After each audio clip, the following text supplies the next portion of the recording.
Welcome to Forest Alchemy, where love, land, and community converge in a dance of wild creativity. We're Mike and Allie, forest dwellers and soul partners, sharing stories and projects from our permaculture community homestead. Come gather by the fire, and let's explore the magic of connection, creation, and the living land.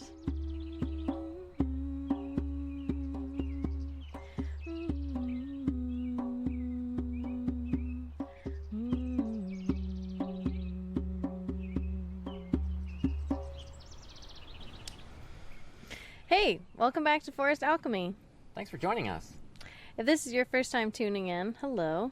We're Mike, And Allie, recording from the wild and wonderful woods of Michigan, where we live, parent, grow, build. and occasionally chase ducks and kids mid-sentence.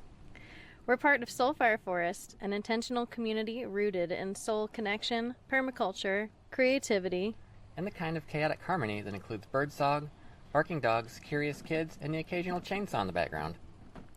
This podcast is a place for honest, messy, magical conversations about forest life, healing, homesteading, parenting, and soul work.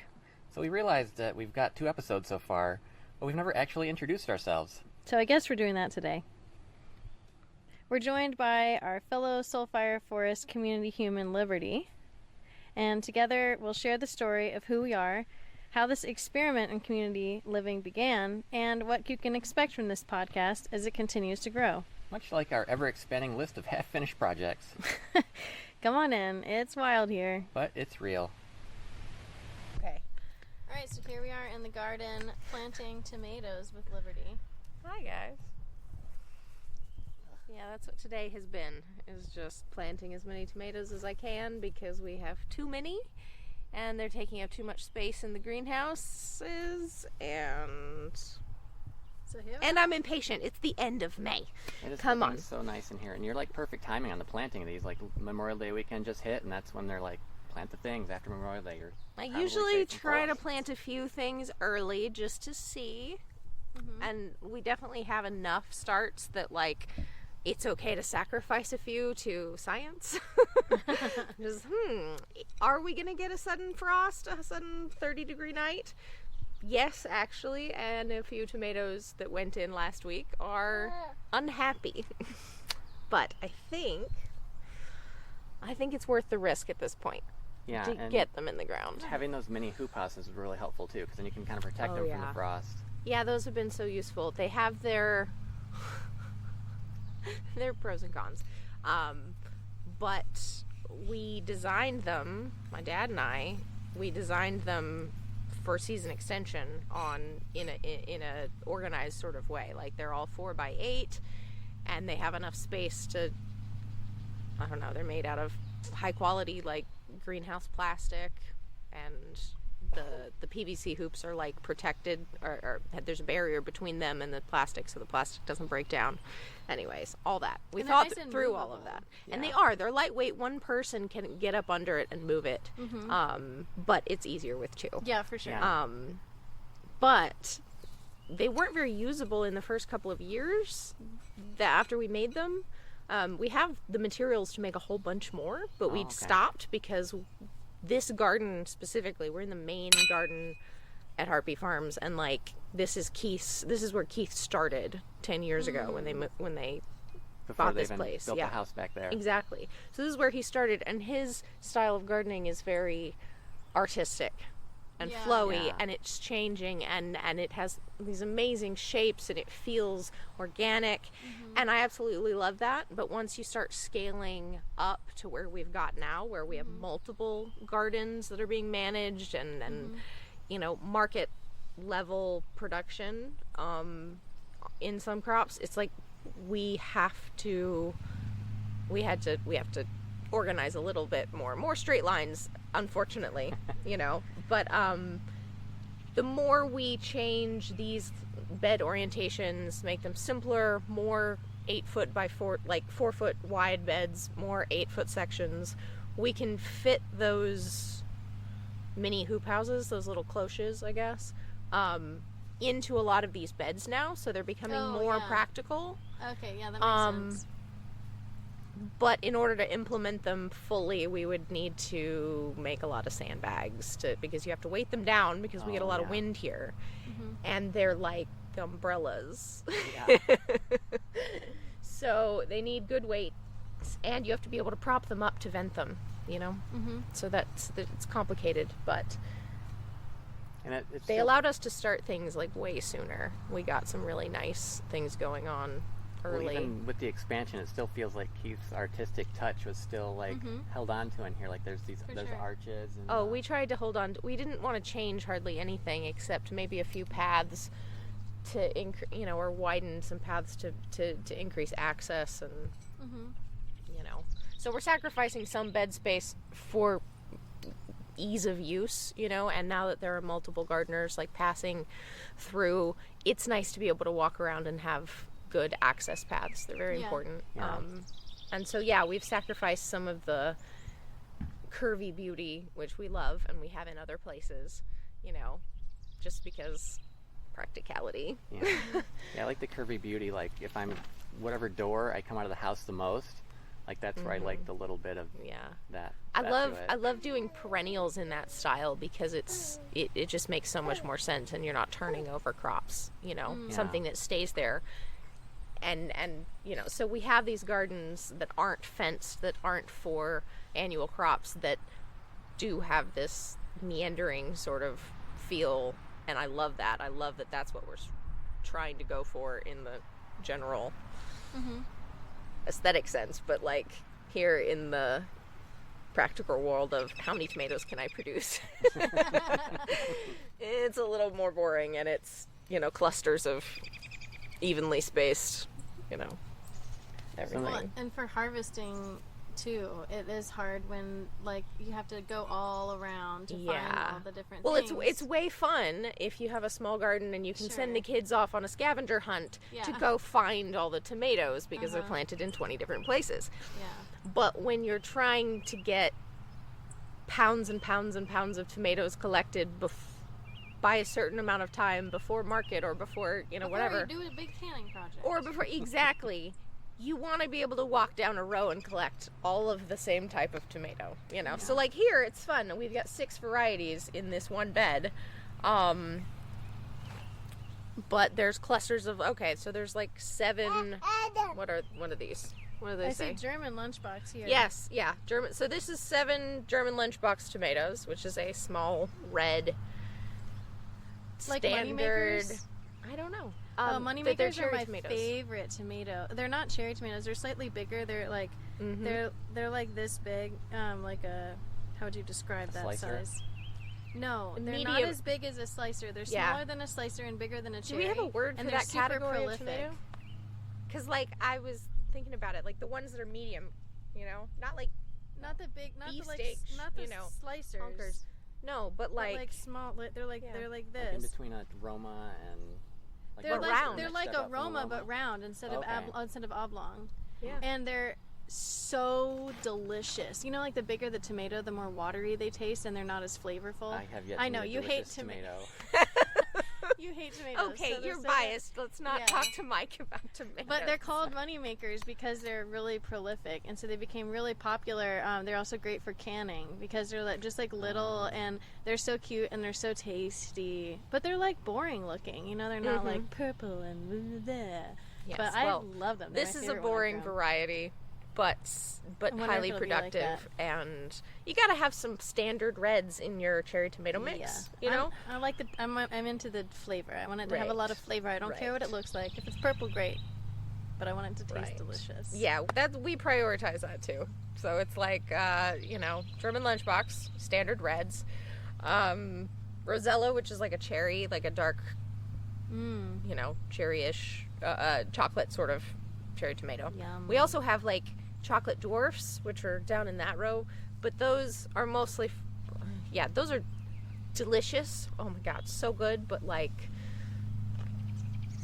right now, I like that they're small. They're little bitty dwarf plants that just stay in a little tiny tomato cage, and anyways. Cute. So, but then we have honeycomb, which is a small orange tomato, cherry tomato. We have sunrise bumblebee, which is like Oh, cute. striped and yellow and blushy orange and, you know. That sound. Translate. So good. So good, but very flashy. And across from it, pink tiger, which is also like a pointy tipped, looks kind of like a nipple. Yeah. Like shaped tomato. But like striped Like that one. pink and, you know, whatever. Oh, cute. So, yeah, we have a lot of different, and then we've got some big slicers over here, like, we've got this one, which is Moskowitz. Moscovich. And then is it mostly Moskowitz? Romas, or is that all Romas over in the garden by us? Well, Roma is a particular, like, Or paste variety tomatoes? Paste of tomatoes. paste tomato, and I'm not actually growing any Romas because I don't like them because they're boring and they don't have a lot of flavor, in my personal opinion. So, like, I've chosen a number. We have a bunch of different paste tomatoes. Some I chose, some Keith chose, but collectively they're all very taste, you know, intensive, chosen for that, you know. Paste tomatoes are very practical for canning because they have very little water, but like we've got some striped ones, which ought to be fun. I think they're pointy tipped. We have something called a cream sausage paste tomato, which is white. Cream sausage. Yes. I've not seen a white White tomato. So tomato? it's a white paste tomato. Wow. We have- white tomato sauce. Oh god, we have orange icicle, which is a you know, bright orange tipped paste tomato as well. We have Blue Beach, which is like a standard red, and San Marzanos, which is also a standard red. Yeah, But like our I've done paste San tomatoes are going to be Marzano. a wide range of colors. So as you can You probably know. tell from listening, Liberty here is our head gardener. Not So- true. Not true. That is my goal in life, is to be head gardener. Of I'm the not three that of right us, now. Right now, you are the head gardener. Like Of we have, Soulfire Forest, you are head gardener. Yeah. Okay. yeah, Thanks. We've not had this with all we've been doing. We've not had the space to, like, normally I'd be out here doing the same thing right now, but I've not started any tomatoes in the last 2 years now. Even though I don't eat tomatoes, I'm really good at growing them. Apparently, I perfected that for you. Yes. Yeah. Yes. He perfected tomato growing so that I could eat them all because they're my favorite vegetable / fruit. So, Love languages. what brought you into community? I've always been seeking out community because I saw it as a kid. You know, my dad was part of founding Earth Haven in North Carolina, and you know, when my parents divorced, I would go back and forth, and so I'd spend the summers with my dad at Earth Haven, and got to run around, you know, a wild mountain village with a bunch of other barefoot kids, and Beautiful. you know, got to participate in community meals and, you know, celebratory fires and just building projects where everybody jumps in, and it's kids and adults and, you know, bare feet and cob making and music, and, you know, that's what I got to see. And then I, you know, went back to normal life, you know, outside of that, you know, back to where my mom, and we lived in Nashville, and, you know, I went to school, and that, it didn't look like that at all, you know. The community, it was every family out for themselves. It was like, you know, different, I don't know. So I've always, like, got a taste of community life, of what that might look like, and then have been looking for it ever since. So it's like, I'm just not someone who's cut out to be, you know, out for oneself, you know, like, just like I don't me. think And anyone really is. I think I that, think it's a myth. well, I always thought that I was the weird one who didn't really do that well, which was like, yeah, no, on my own, I don't have I any don't think any of us sitting singular here ambitions. right I'm now like, are yeah. good at doing the things on our own. No. Yeah. So it was 4 years ago last month that I met you, Yeah. Yeah. and we got to talking about community. I was I like, know. hell yes, I want in. Yeah. Well, and you were saying, you know, we'll build it or go to it or whatever. And I was like, wow, you know, like, Yeah. I was done doing it on my own. Like, it's too much. Yeah. I spent years trying to do all of the things, hoping that people would gravitate towards the things I was doing, right? You know, you hope that if you do all the homesteading, if you grow the food, if you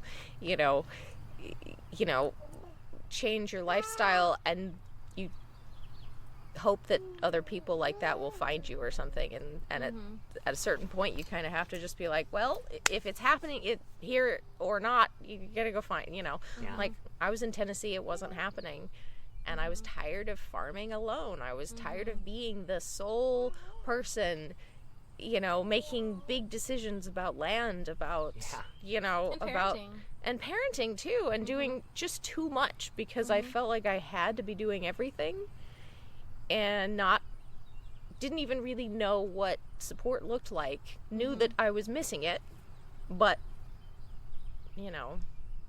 and decided, like, okay, well, I guess my only other option is move up to where there's family doing the same thing, because I've got family up in Michigan doing what I'm doing, and we're doing it separately, and we could be doing it together. And that was the logic that brought me up here, Plus, then 2020 COVID hit, and it was like, you're stuck at home. What else are you gonna do? Make a big giant move. Drag the family up to Michigan. Yep. And obviously not everything went as planned, but the community that I was hoping to find has developed in this beautiful way that I didn't expect, or could have really seen how it played out. But I'm really grateful. I'm really, really grateful to have you guys next door. It's my dream come true, because I don't have to leave my house. Like, I don't have to leave my home, my farm, I don't have to go places away from where I'm happy to be with the people I love, Yeah. So that's... I'm glad it worked out that we ended up over here, because the only other way, had you not got the house in town for briefly, our other option was, like, building from scratch. Right. Like, we still want to do, because the house we're in is, like, too small for us. Right, but being forced into that when you're not prepared or ready to do it is not Well, great. and without community. So here we can do that with community support. Yeah. I'm honestly really stoked to see that happen in our future. I'm just really excited for it. Right. And we were all manifesting community separately, and I think it all just, like, the energy just pulled us all here. Yeah. I was down 2 hours south building community, but you guys pulled me up here. You did. Yeah. No, see, I knew when I met Mike that Mike was a person who had gravity. And that if I just stuck close to Mike, his gravity would take care of all of the people stuff. I'm not the best naturally at just, like, going out and making connections with people. I need them to sort of be nearby and have some line of connection. So it's like, Mike, you're the one that everybody gravitates to, and I don't have to, I'll just meet cool people because I'm in your orbit. and that's only recently started for me, because I'm typically, like, the weirdo in a pool of normies, and, like, I don't want to hang out with the normies anymore than I want to hang out with me. But then I started finding the others that were, like, the weirdos, the ones that had similar values and similar visions, and I'm like, holy shit, there's others out there. It's not just me thinking like this. It flips it completely inverted, and it's like, oh, the weirdos are, the ones connecting to other weirdos and trying to avoid the normies, and then it's more of us doing that, right? Yeah, and then the normies see what we're doing, and they're like, oh, that's actually kind of cool. Maybe I don't want to be out And here. we turn them weird. Oh, no. Do you know what it is? They realize, oh, I'm not actually as normy as I think. Yeah. I've just been masking, and it turns out when I'm around other people who are safe to be myself with, you realize, oh, normie is just a construct, and it's not actually real, and we're all just varying degrees of not. Oh man, you gotta read the book Normal Sucks. I think we I told know, you. It's so good. Yeah, we'd like to ask him to be on the podcast. It's an incredible book. There is no normal. there's no such thing as normal. We grow up with this idea that there's normal, that we're all trying to be, but when you actually, like, statistically, scientifically look at humans, there's no such thing as normal. Right. Like, you can't pin it down. Normal what is a normal construct we put together to help simplify complex data, right? Yeah. Well, and to outcast people. Like, normal, the idea of normal, even, like, the word normal. Right. We is- have to come is up with just- one thing that everything will fit. Well, that means we have to pretend that most people fit into this one When nobody box does. when nobody actually does. No Like, one just a actually very fits in small that box. percentage of people do because, Yeah. you know. Yeah. Yeah. Well, I found the, you know, I was a weird kid growing up, but I was good at masking and fitting in with anybody. I'm good at making friends. I can make friends with pretty much anyone. But when I moved to Colorado, that's when I really started finding the weirdos and being like, oh, okay, so, like, actually these are the people that I want to be around all the time. And coming out to Michigan is when I, like, well, becoming a parent is when I was like, I need community. I can't homestead and parent without community. I don't really know if it's possible. Yeah. Oh, yeah. I was getting so burnt out trying to do parenting and homeschooling, and I was building community around homeschooling. But at the end of the day, all of us homeschooling families, it was, well, you've still got your home and your problems and your family and your needs to take care of, and you don't really, outside of this, you know, group or this time that we spend together, our lives aren't really integrated. You know, we still are separate, and, like, that was always not going to be quite enough for me, you know, because it was like, okay, we're sharing, you know, curriculum, we're sharing, you know, time and experiences with our kids, but at the end of the day, it's like, I needed support on a basic human level, a community on that level of, like, who's going to be around when I need to do my laundry, who's going to, you know, come and check on me and have a conversation in the middle of winter when I can't get out of bed, like, that kind of community support, you know, like, and I always felt bad for needing that and knowing, no, I that's what I need. And it wasn't until I started meeting other people that had that need that I didn't feel weird anymore, because it was, oh, this is also something you experience. Oh, it's something you experience. Oh, They're trying to make you feel broken right. for having different needs than what they want everybody to have. Yeah. Like, they want everybody to be independent, need to buy their own things. Everybody has the duplicates of everything because everybody's got to have their own.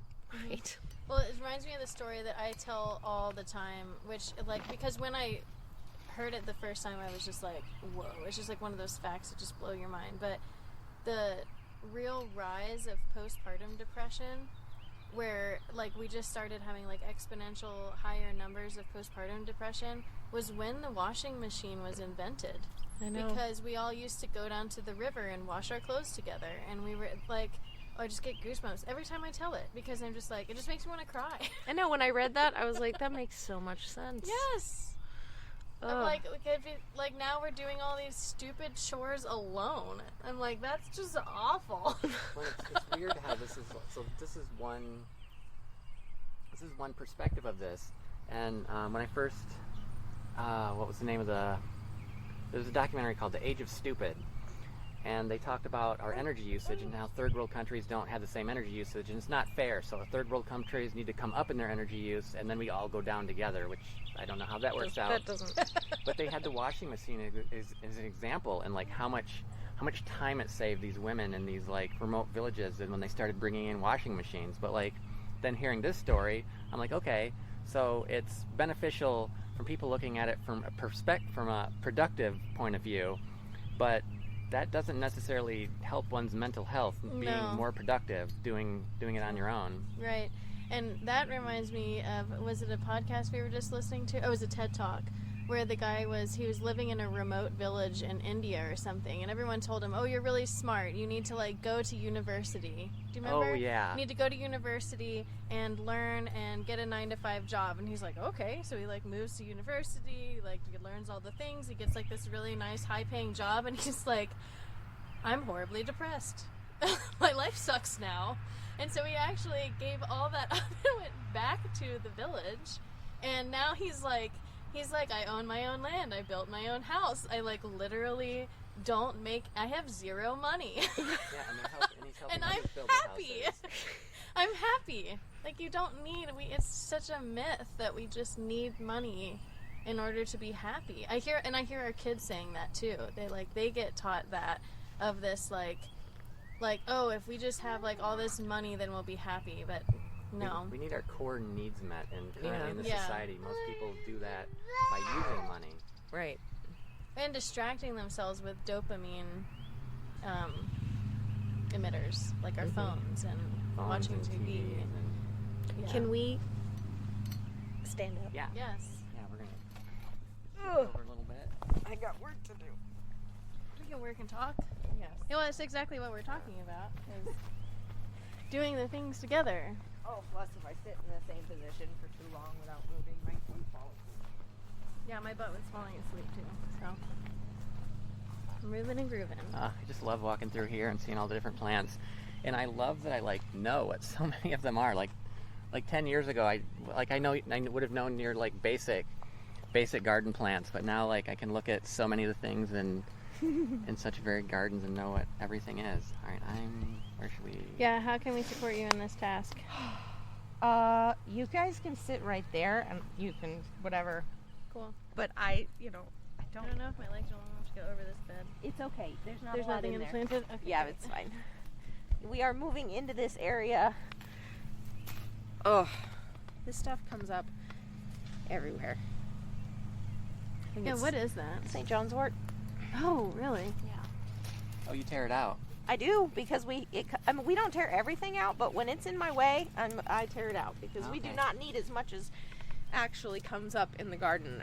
I mean, come on, we could maybe use one plant's worth, and we had a it comes little- up everywhere. We had occasional patches at the old house, but for that's when I feel like you often just collect the flowers on. Right. So I'm like, Yeah. oh, there's never going to be enough to harvest. So I always thought if I just ignored it, it would like spread, but there'd be a big patch in one spot one year, and the next year, like somewhere nearby, there might be a few random plants. Do you want to pull this stuff here? What can I pull? You can if you want. I'm just making space for these. Are those 5 all going to go plants. right there on that side? They are. I'm doing orange icicle paste tomatoes on this side of this trellis. And then, because I went and did an inventory, because Keith started a lot of the tomatoes. I started some, but he started most of them. And so I went through and was like, all right, what do we have? Right? What varieties do you have? Wrote them all down, looked some of them up because I'd never even heard of them before. Like, what is a German lunchbox tomato? What the? Sounds cute. Yeah, and then there's one called winter grape, and I'm imagining in my head, I'm like, is it white? No, it's just It's blue. it apparently keeps on the vine for weeks at a time. Oh wow! Huh. So you clip clusters like vine attached, and then they I love keep. those. And I'm like, oh, that's why it's called winter grape, because it's sort of a grape Like a tomato, and it winter keeps over winter or something after. I'm like, oh, Huh. okay. Also a boring red tomato. I'm biased. There are so many beautiful tomatoes that come in so many colors. It's like, I'm also biased because my ex-father-in-law was a only red tomatoes are good tomatoes kind of guy, and I became, well, red tomatoes are the worst tomatoes, kind of like, just to be ornery and be like, you're wrong. And I forget, you know what? Some red tomatoes are actually pretty good. Yeah, I can relate. So what are our goals as Soulfire Forest? We're not trying to build like a community with hundreds of people here. We're trying to No. build like a co-parenting community with a couple of families that are parenting together. But one of the visions that I've always seen is like you know, I have this like little community village that I live in, but then we're also like helping other communities and villages start up around us that we can like trade resources, and but then also like teaming up with like our local community of Montague and all of our farmers and connecting all of the farmers together. Yeah. I hate this is the reference that comes up for me, but I'm like, you guys don't watch The Walking Dead, but if you take out all of the dead and the violence, that's basically the community I want. But it's small communities that are connected, or they work towards this, you know, and then it's multiple communities that are connected and trade, and it's local, you know, obviously it's out of necessity, but like, I think we should figure that out before I feel like it shit happens, you know, like, necessity. Yeah, it's a surprisingly thought-provoking show, and it's like, what? Okay, let's not go that far, but shit is gonna get more difficult. Where do I want to be? I would like to be in a community that, you know, is connected to food and to the communities around us, and you know, values more than just money. You know, there's a whole economy on this scale that never gets, you know, calculated, because it's neighbors trading with neighbors and gifting and it's not making anybody else money outside exactly of us. And so it's not we don't report it. It doesn't have anything to do with taxes. It's just knowing people and having a back and forth reciprocal relationships. Like with Stu at Shoal Farms, he and us, like, we are constantly giving things or trading things back and forth, and we're never tallying up. So we just always assume, like, oh yeah, I'll help you out the next time you need help. Oh yeah, of course, you know. And it's just it's a sort of gratitude vibe of just like, oh yeah, no, I'm looking out for you, you're looking out for me. When I have something you need, I'll, you know. But yeah, it was fun going over a couple of years ago now when we went over and helped Stu with harvesting potatoes. Yeah, and the kids love it too. And they still talk about doing that.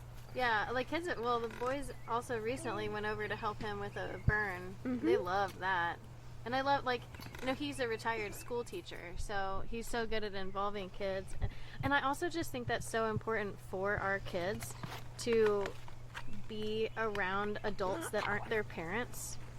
And have those kind of relationships. Like, I love that the girls and the boys get to hang out with you and learn from you too. Yeah. And then I imagine they're kind of like, oh, these other people are saying the same things that our parents do. Dang it, maybe our parents are right. Shit. Or maybe at least they're not crazy, right? Well, I mean, I think we are. I think we all are. It's fine. I don't think they're gonna think that we're not crazy. We're never gonna. No, but there's this idea of like, oh my God, only you think that. It's like, actually, no. Well, because it's what we thought too.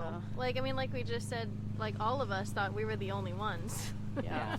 But like, I have kids who come home from school and are talking about, you know, justice issues, and they're telling me things, and I'm like, yeah, dude, you're right. Like, awesome. And it's not me trying to convince them of things. It's them being like, did you know the world is like this? And it's like, yeah, it is. Yeah, I appreciate that kids are learning more along that. But one thing that doesn't feel great is, like, the kids are currently feeling hopeless about the future because they're being sold this line that, like, things are bad, nobody's changing anything, and we're all gonna die. Yeah, we're all gonna die. Like, there's not gonna be a world for them. Okay, well, yeah, everybody does die. We all are gonna. But this narrative is being sold that it's too late, that we've already fucked everything up, and there's nothing that you can do about it. And that scares me, because, like, here we are doing something about it. Like, we are creating an environment in which, like, no matter what happens, we'll be fine. Yeah, the millions of people living in cities who couldn't identify a single edible plant, or, like, how to even grow a tomato plant, like, those people are probably going to struggle a little bit. But if we continue to tell people, especially kids, that everything is fucked and there's nothing you can do about it, well, then they don't have to do anything about it because it's already fucked. So Yeah, they they just can sit and wait. continue to buy into this system Well, and Might this as well life. feed my dopamine. It's the falsehood of black and white thinking. Mm-hmm. Yeah. That yes, we have messed things up, and Mhm. there are definitely things we are too far gone to fix or reverse. Mm-hmm. That is what's happening with our planet. But that doesn't mean there aren't things we should be doing and can be doing. Mm-hmm. It means accepting a new reality. Things Yeah. are fucked. That means they're gonna look very different. The future our kids are gonna have are gonna look very different. Yeah. Yeah, weather's going to be a little different. What grows here is going to be a little different. And for most people, most places, things are gonna be harder.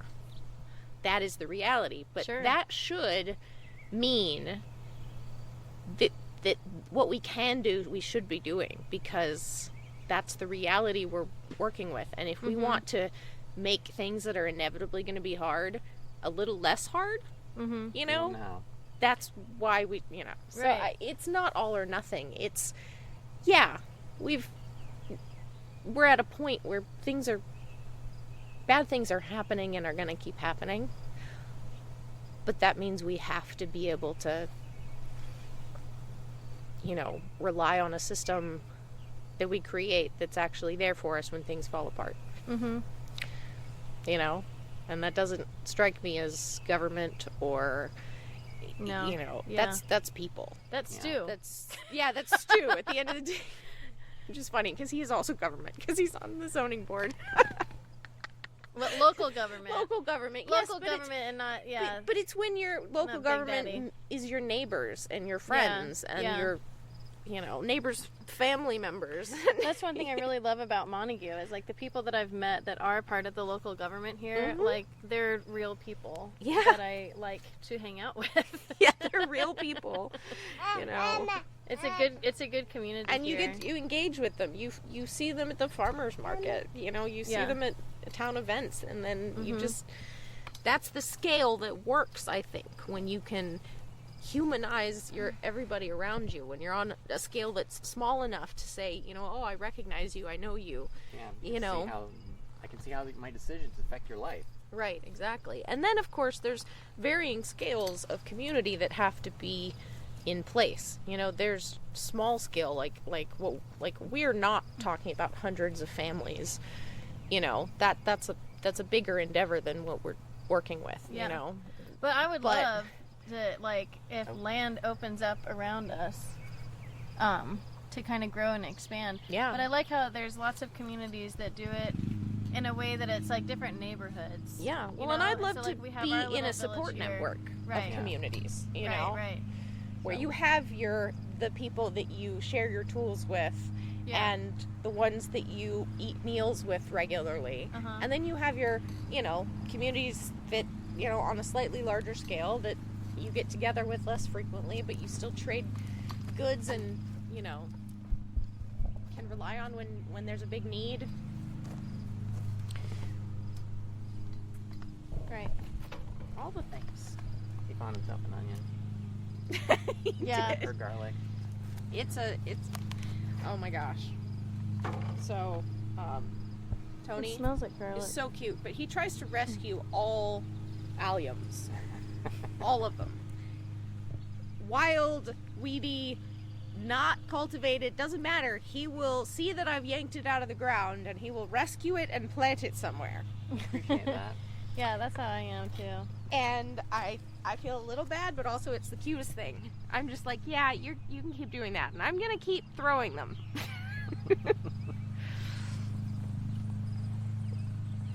The soil is beautiful over here. This is, you probably heard this from Keith, but this is not what our soil used to look like. Right. He describes it as beach sand, and it Mhm. was. Because underneath this, if you see these very sandy soils, you've got the organic matter on the top, which turns it dark, and then it gets a little bit browner and oranger, and then underneath that thick orange sand is like sugar sand. It Oh, doesn't yeah. stick together at all. It's pale. that's what's underneath all of this. And when they first bought this place, it didn't hold any moisture. It was like a desert out here. There were no weeds growing that weren't like, we had lichen and knapweed, and like there was no grass. Grass wouldn't even grow here, and grass grows everywhere. Yeah, we had Like, not great soil at the last place we were at, but it still grew grass great, which was annoying. Because right, we were, because grass can grow in any place on earth under very, very rough conditions. So if grass can't grow, you know it's bad. Yeah. So what we started with here 10 years ago was sand and not much else. Not a lot of organic matter, not a lot of mineral content, very low nutrient. And dries out like crazy because we are 5 miles from the lake and we get a lot of wind.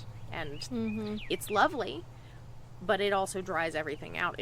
So, first things first, it was like compost and mulch, compost and mulch, compost and mulch, layering down, adding now it's a totally different color.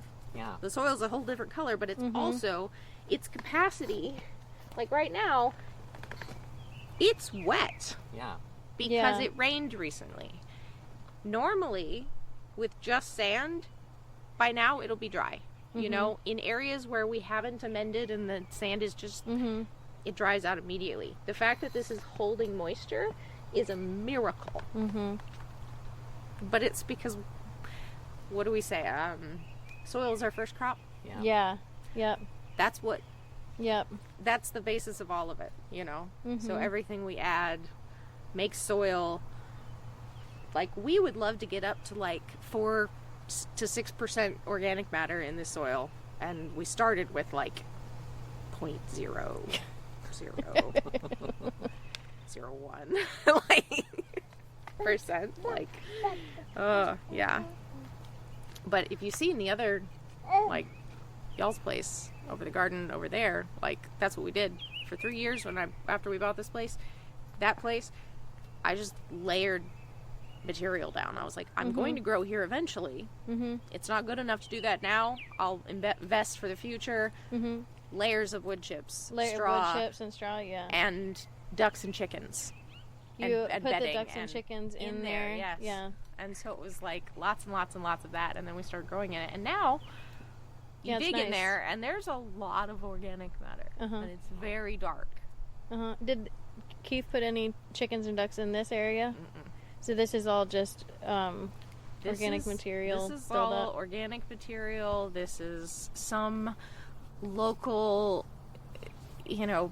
compost and manure, things like that. And we've been very lucky to get wood chips.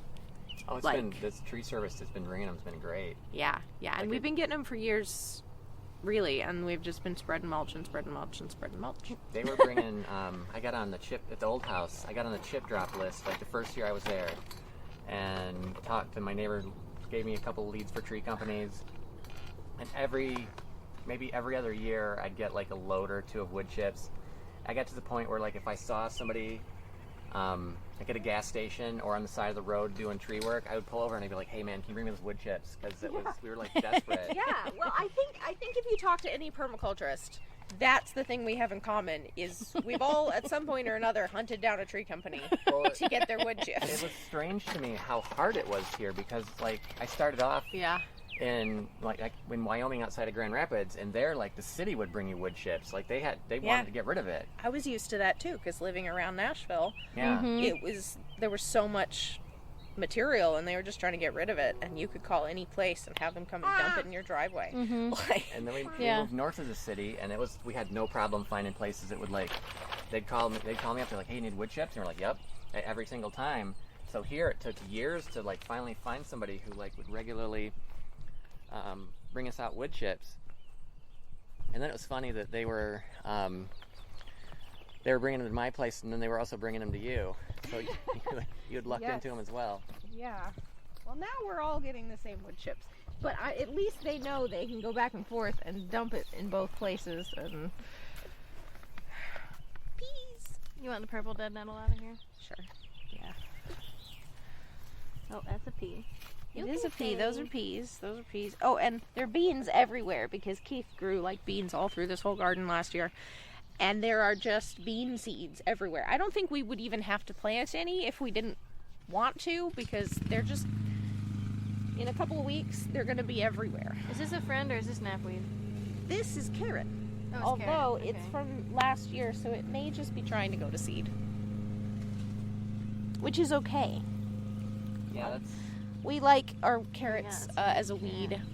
yeah, that's my Because- way of perennializing annuals is just letting things go to seed and drop them, and then I don't have it's less for me to Well, do. and it grows carrots food. have such tiny, lightweight seeds that when you try to plant them, half of them revolt or end up so it's so much better if they just get scattered everywhere, and the ones that want to come up, and then you got carrots everywhere. Like that's because I don't like growing carrots. I like carrots that grow for me. Yeah, carrot seeds and thinning carrots is not my favorite part. Oh, no, yeah. The thinning, no. Okay. I'm gonna get more of these. This is What called varieties? Hillbilly. And it's Pale Billy? a Hillbilly. Oh, hillbilly. Hillbilly, and specifically Hillbilly potato leaf, because there is a Hillbilly variety that's not a potato leaf tomato, but this is. Or no, this one's not. Oh, but we have a bunch that are potato leaf. Anyways, so I guess we have both varieties. Hillbilly. But it's like a beefsteak type tomato, but it's like kind of flashy and orangey, stripey, whatever. So, trying that. New one for me this year. So is Tony mowing, or is he chopping up more straw over there? No, he's mowing through the hedge, but he's I had the big mower out the other day, and he said, leave me some of the hedge because I want to collect. He likes to collect the grass and then spread it, especially since a lot of it right now hasn't yet gone to seed or is just about to, and so he's mowing some of that down and mulching it. That is one use I have for grass, is when I was desperate for compost materials, is I would mow some grass with the bagger on and collect it and add to the compost pile. Yeah, and that was a good idea. I've never heard of that, what you guys were doing with a straw, of mowing. So you guys laid straw out on the ground and then mowed over it with the push mower Yeah, to make it easier to go around plant friends. It chops it up smaller. Yeah. Yeah, we sometimes Tony buys bagged like chopped straw that's compressed and uses that I didn't know on that was a thing. seedlings and things like that. And it's really nice, but is expensive. I was about to say, I bet it's expensive. So we got some straw from Stu in trade for some work that Tony did. And we were like, man, it would be nice to have it smaller and fluffier so you could just sprinkle it everywhere, right? And then we each tried our own version of doing it with hand tools Oh, man. because both of us had this like brain itch to try it, and I was like, I just want to see how much I can do with my hand pruners. They needed to be sharpened, and my wrist started hurting after like one bunch. He wanted to try one of those old-fashioned like paper slicers. Yeah. Oh, yeah. That was really fun. We did it on the kitchen floor, and that was questionable. That sounds sad. But then we both agreed, all right, we're gonna mow it because the push mower has a bagger, and so it's just like chops it up and collects it in the bag, and then we. So that while that does speed it up some, I see this and my brain automatically starts going to, I could build a machine that you just feed the bale into, and like 2 minutes it's chopped up and done. Yes, but do you have the time to build that machine before we need the chopped straw? Not currently. Exactly. We need the one of my chopped top straw priorities yesterday. Is a biochar screener and crusher, because like one thing that nobody doing biochar on like a small scale has like perfected I know. is You're crushing gonna be it. the one. You're gonna be the one who figures it out and. Well, I have a prototype of like a crusher that I made a decade ago now. But it takes, I'd have to like buy some more things, but I think the hammer mill is going to be the quicker solution to that. You're gonna do it. You're gonna fix it for all of us. I'm a little nervous because a lot of the wood that I biocharred was like old rotted barn wood that still had nails in it, because I'm like, I'm not going to bother pulling out all these nails. We'll just char it and like magnet the nails out later, but now we've got hundreds of pounds of char filled with nails that we'll have to magnet out, and if we don't, I'm a little nervous of creating sparks in the hammer mill when we're crushing the biochar and it's all in its powdered form and getting maybe a big boom. Uh-oh. But we'll see how it goes. We'll have to be careful with the magneting. Nope. Yeah, we'll have to make sure we do a good job of that. All right. So did you grew up around your dad and his permaculture-ness, and Well, both my Earth Haven. parents were permaculture practitioners. Oh, okay. They met I didn't that know way. I didn't know that. Yeah, my mom went on to do other things, but that's where she and my dad connected. Oh, okay. Okay. So when you were a kid, did you have any inkling that you would grow up to become a farmer, or were you like what got you into permaculture, basically? I mean, you were raised in permaculture. Here's the thing, I was always in it. I never really left it, you know? And it took me seeing myself and my skills and my knowledge and my experience with permaculture through other people's eyes to make me realize, oh, this is something that other people might be interested in, because it just was always something I did, and you know, I was kind of the weird person, you know, weird plant girl. And and then I grew into a period of my adulthood where there were people around me who valued those skills and that knowledge and that weirdness. And you became a plant woman. And yeah, and then it was like, oh, I guess the thing that I haven't gone to school for, the thing that I haven't formally trained for but have been doing my whole life, might be the thing that I actually just do with my life.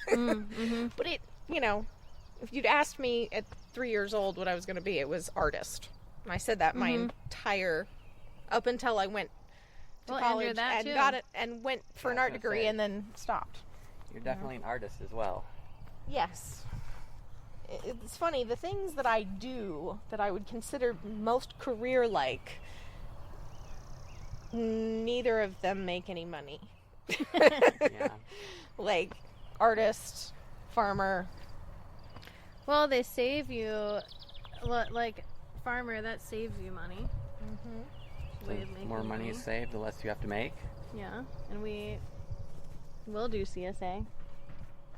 We're figuring it out as we go. We'll figure it out. But now we have community so that we can support each other in doing these things. I started growing food because, well, I was actually thinking about it earlier today, like what brought me to homesteading and permaculture. And it was actually my anxiety and depression issues, and that led me to trying to find like natural cures for it, which led me to herbalism, which that's like a whole gateway, a gateway drug of sorts. I think I started off in trying to find herbal medicine to like calm hyperactive children, and it kind of was a gateway to other things. Right. And then that led me to paying attention to like the foods and the chemicals in my foods and my bathing products and laundry products, which led me to, oh, now I have to make everything myself because I can't buy anything that it actually is chemical free. And then that led me to, well, maybe I should grow the things that I Yeah, see, I never converted to this. Like, this is the way I grew up. It's the way you grew like, up. my mom I grew was up in the a crunchy, normie family. crunchy, like, holistic everything. Yeah. I grew up in it. Like, my mom is a lawyer. My dad worked in the school system. And mom and dad, if you're listening, no offense, but you're definitely normies, and I love you. But my dad always claims to be a hippie, because he does, like, he's a normie with some hippie values, you know. So I had a little bit of that growing up within a normie family world. Which is definitely a lot further ahead than like so many people. Even though like a little bit is better than. Like staying at normie. His was more from like the sustainable building approach of like, and like, you know, he's the son of Polish immigrants, so there was a lot of those values of like, you know, saving and using every part of everything. So that those values were kind of baked into it as well. But yeah, I didn't start growing food until I lived in Colorado, which was like less than a decade ago is when I started growing food. You guys have been doing it for like... I grew up on a farm. Yeah, you grew up on a fruit farm, so... What brought you to permaculture, Mike? Seeing the way it's done conventionally. Oh my God, yeah, you grew up with all the chemicals. Yeah, so I grew up on a conventional fruit farm, and then we also grew, there's my mom and dad, who me and my sister lived with, and it was my grandma's farm. It's like 120 some acres, so she lived on the farm, we lived on the farm, and then my Aunt Susan and Uncle Daryl, they had a farm that was like less than a mile away, and Susan ran the farm, like my grandma's part of the farm. But I just was seeing all the chemicals that were put on our food. My friend's dad died probably from the pesticides that were getting on his body, and then reading all the problems that come from all those pesticides. I'm like, I don't want to do it that way. And then I started looking at organic gardening and kind of learning about that. And then I think permaculture is just one of those things I like. Getting in gardening groups eventually popped up on the groups in Facebook that I was in, and I started looking into that. And then living with Keegan for a couple years, he was practicing permaculture at his place, so there I got to see it and live it in action. So was living with Keegan your first introduction to permaculture itself? I knew of permaculture, and I knew a little bit of what it was about, but he's the one that kind of more he got to show me from what he was doing there, and how permaculture is not just a way of growing food, but it's like a system, a thinking system, mm-hmm. that you can literally do anything else with. Yeah. Can you strain more? No, because the rest aren't at the same level. These are newer buckets. This is the last of the old stuff. Sorry. Yes. So one of the things we talk about a lot is compost and soil building, and human manure and using animals for building soil. But right now, I'm going to talk a little bit about what you're doing to these. You're watering these new tomato plants from a can. Yeah, so I just put these tomatoes in the ground today from pots into the ground, and I'm watering them in with comfrey tea. So we've had, for the last couple of weeks, we've had buckets. Yeah, laundry. Yeah, we gotta. Anyways, it's just started raining, so everybody's hollering, "Get the laundry! Get the laundry!" But yeah, I'm just watering in each of the plants with comfrey tea, because the comfrey has started flowering, and so we've been chopping the first big ones first biggest plants, and other greenery around like vetch and other things. Anyways, you have any laundry you need to get off the line? Yeah, we can do it over there. Okay, if you want. Anyways, yeah. But always multitasking laundry here. Emergency. But yeah, basically we're just fermenting. Oh, this is actually perfect. We were just talking about doing laundry together as a community, and here we are doing our laundry together. So fun.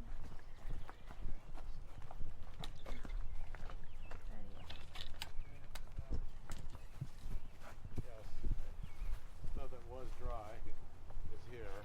Thank you. Sorry. Yeah, so we've been fermenting comfrey in buckets, and when it gets real stanky, then it's ready to go. Anyways, and it's basically like tea. It's just an extraction of nutrients, and comfrey is excellent at pulling nutrients out of the Yeah, I've done soil. compost tea, and I grow comfrey for medicine, and I've heard of it being used for nutrients for plants, but I've never had enough. Strangely enough, as afraid of people are of comfrey, I've never been able to grow it in quantity with the shitty soils I've been dealing with. Yeah.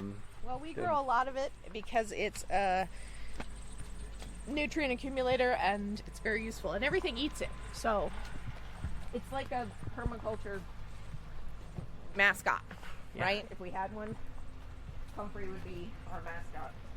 Oh, Yeah, that's how I first heard about it, was hearing people talk about feeding it to their rabbits when I was doing meat rabbits. Everyone was like, grow lots of comfrey for your meat rabbits. Yeah, because I love it. And goats like it, and sheep like it, and pigs like it, and chickens like it. And our skin likes it. Yes. Though you grow a different variety here than I grow for medicine. Yes. Yes, we grow the variety that does not go to seed. We have not yet had the time to work anymore on Continue. our container comfrey.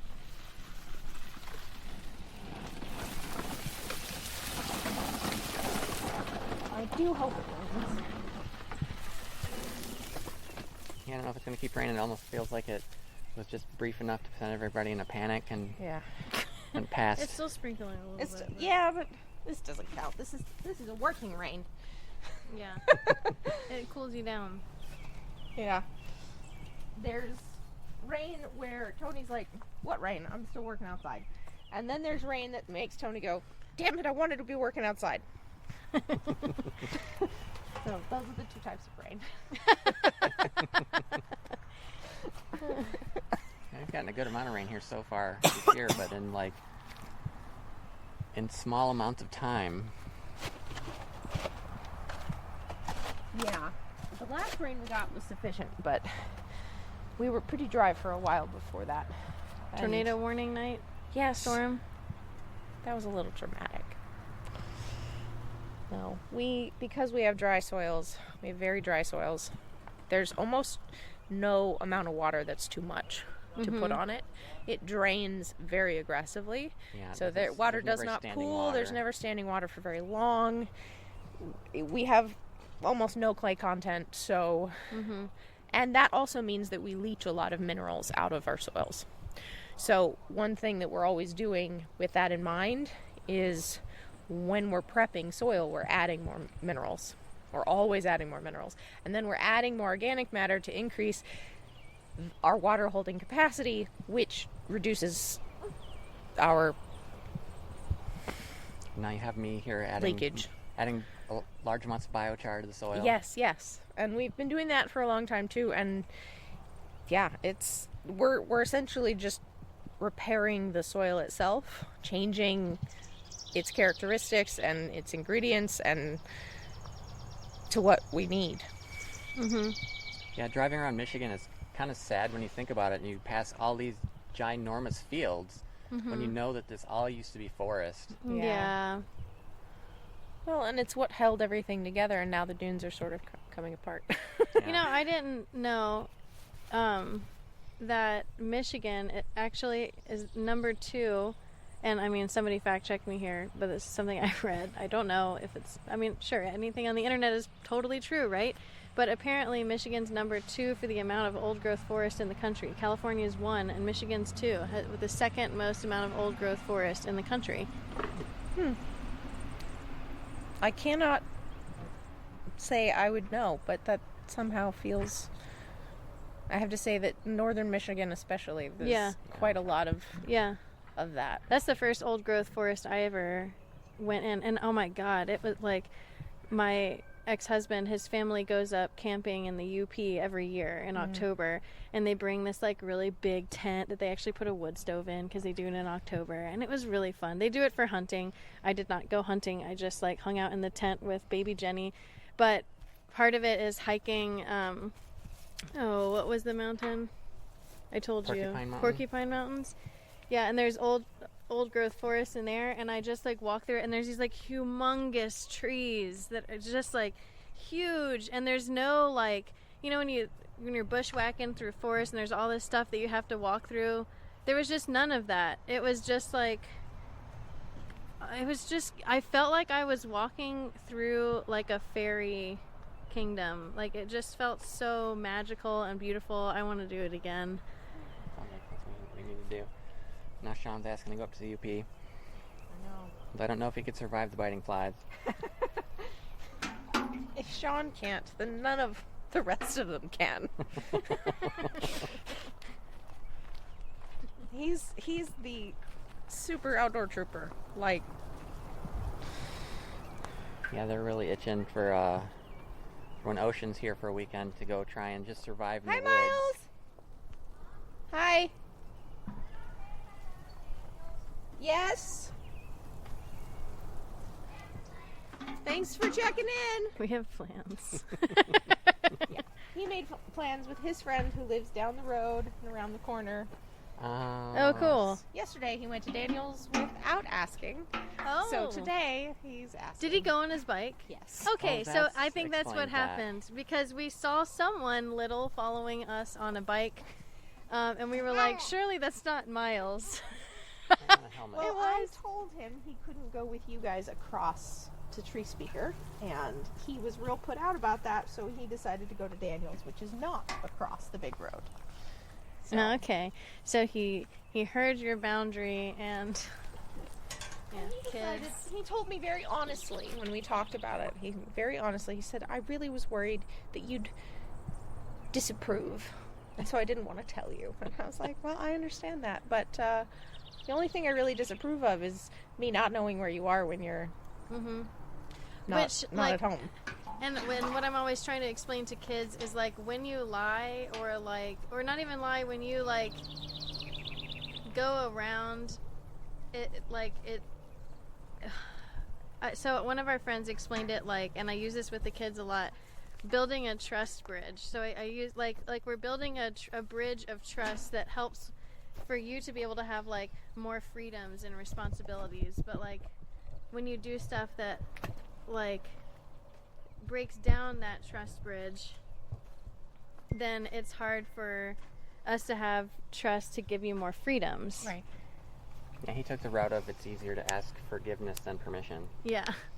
But that doesn't that gets you what you want that moment, but it creates more restrictions later on. Yes. How do you I think teach it's a different, kid though, that? as children and adults? Because as an adult, I sometimes can appreciate the ask for forgiveness, not permission strategy.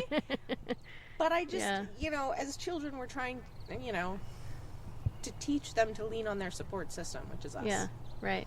So this is another benefit of community, is we're not just raising our kids alone. Mhm. Yeah. We've got each other Thank kind of goodness. helping with each other's kids and like bouncing ideas and values and Yeah. And that's something we want to do on the podcast too.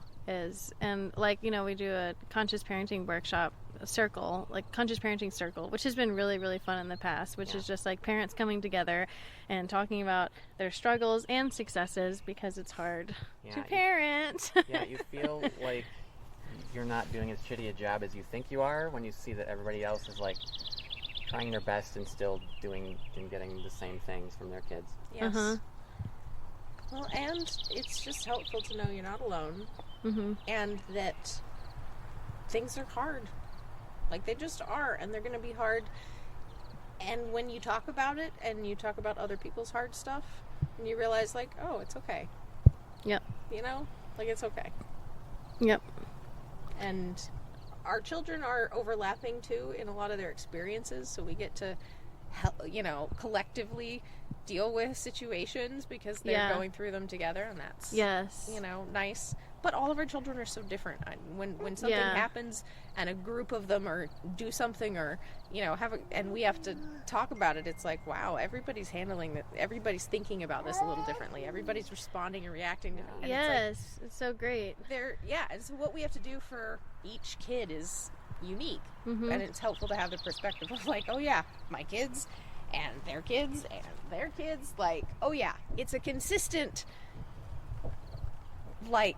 diversity. Mm-hmm. There's constantly things happening, but we at least know it's happening here, there, and where. And then the different kids see each other respond to things in different ways. So sometimes they might get stuck on something, but then they see one of the other kids like respond to something a totally different way than they would have ever thought of. And they're like, oh, I can do it that way. I don't Yeah. have to get stuck on it like I've been doing. Right. And for perspective, in our community, we currently have a 1-year-old, a 3, almost 4-year-old, a 6-year-old, a 10-year-old, a 2 13-year-olds, 13-year-old, 14-year-old. 13-year-old, 14-year-old, 14-year-old. So there's a lot of diversity Yeah. here. Yeah, and then Mostly boys. And then sometimes I remember here with another Yes, with another 10-year-old and a 15-year-old. Yeah, we're outnumbered. Yeah. By By a far. lot. By a lot. But it's okay. And that's why we need community. Because there's too many children for the amount of hands that we have. This is lovely light rain. but Yeah, it's very if nice. You don't mean it. Tell me so I can water for real. Yeah. Well, it might just be a little bit anyway. I've seen it pour down rain for 10 minutes, and I go out there and I move the soil aside, and the first quarter inch is soaked, and the rest is still dry underneath. Yeah. Yeah. See, mostly I think I just need to water in these tomatoes because the soil itself is still moist. Mm-hmm. But the straw, the fluffy chopped straw, oh my god. It's like a blanket for all of these because it really does raise the temperature around the plants. It's very insulative and it acts like a little insulated coat. Like our straw bale I'm homes, excited future to see how homes. peppers do here. 'Cause the peppers I've tried growing up this far north just never work well. I really in the like- soil. I We're really gonna like Keith's try idea them with this the year bottles. in the hoop house, and hopefully they Yeah. like it hot. But Keith has already started to put some out, Uh-huh. and it's funny because peppers really need that heat to produce good fruit. Mm-hmm. But as plants, they're very hardy, and they're actually honestly less delicate when it comes to frost than tomatoes are. Oh, really? So Interesting. you can put them out, and they're like, "I'm good, I'm okay." They just won't do anything. They'll just hunker down and survive because they're survivors. Yeah, all right. So it's funny, but it's like, no, if you want them to thrive, they really ought to be, but you put tomatoes out a little early and they're like, "Ugh, I burnt off a limb." And peppers are just like, wuss. Yeah, that's how I imagine. One day I'll write a children's book and I'll anthropomorphize all the vegetables. Yeah. All the plants. I've always wanted to do. I think we should do a kids book. I've always wanted to do that. Yeah, I when like was- writing. When I was a kid, I thought I was going to write kids' books because I wrote kids' books when I was a kid. Okay, well, this is happening. Great. should We're all in on definitely it. do this. Okay. Permaculture kids books. I love it. On that note, we need to get this baby to sleep. Mm-hmm. And it's been great chatting with you, as always. Yeah, we'll definitely have Thanks more for chasing me conversations. down. I know it took a little while, but We're all a bunch of squirrels here, Yeah, and we do what we do. because we're the same way. You might take it's spring, for heaven's sakes. Yeah. spring on the farm. You might Yeah. need to chase around some gardeners, but Yeah, It's we're happy fine. to sit in the garden and just have a conversation that we can share with all our friends around the world. Fellow gardeners. Great. I'm gonna go put some zinnias in the ground. All right. All right, friends. See you next time. Bye-bye. Bye-bye. Before we go, we're going to share what we're calling a forest echo, which is something that's been inspiring us lately. It might be a song or a book or a poem or a quote. And it might be original and it might be a cover. So this week it's the song When Will I Learn by Rob Ricardo.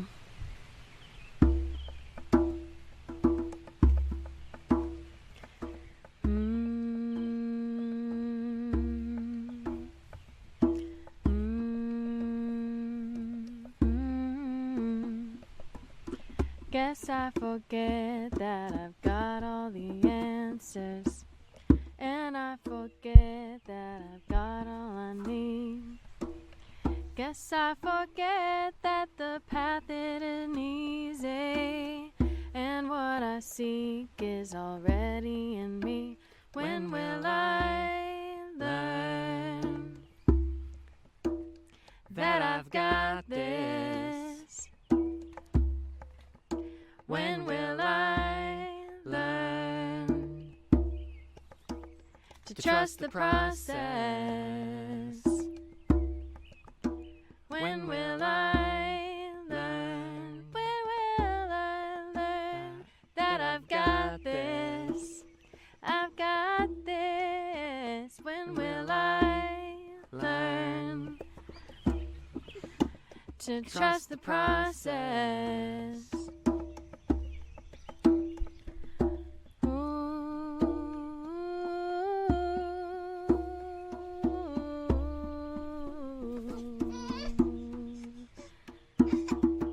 When will I learn that I've got all I need? When will I learn that I'm already free?